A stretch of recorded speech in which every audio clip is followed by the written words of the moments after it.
Great racing action in New York City in the harbor. It all got with a great start. The Americans pushed to the bottom of the screen, and Stevie, once again, the start told the tale.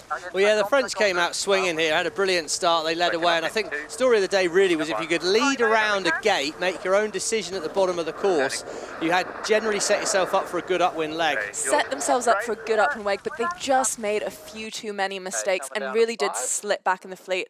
It was the same thing with multiple teams. You drop off the foils, you slip back.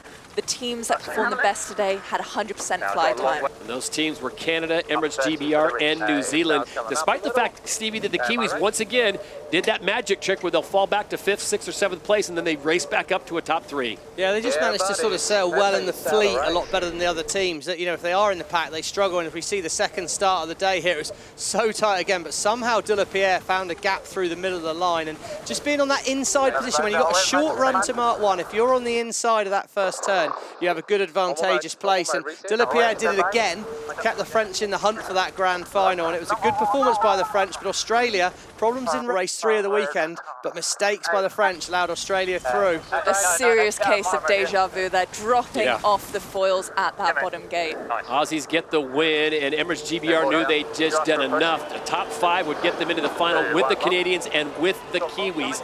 So after 2 fleet races, it all came down to the event final.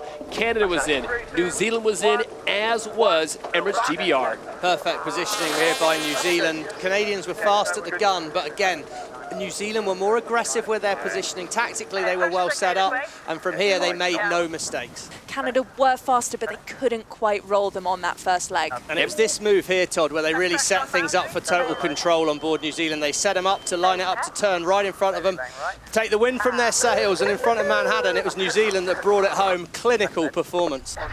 93 points for the Black Foils. They are in to the grand final, no question about it, in San Francisco. The battle is who will join them. We'll find out July 13th and 14th in the city by the bay.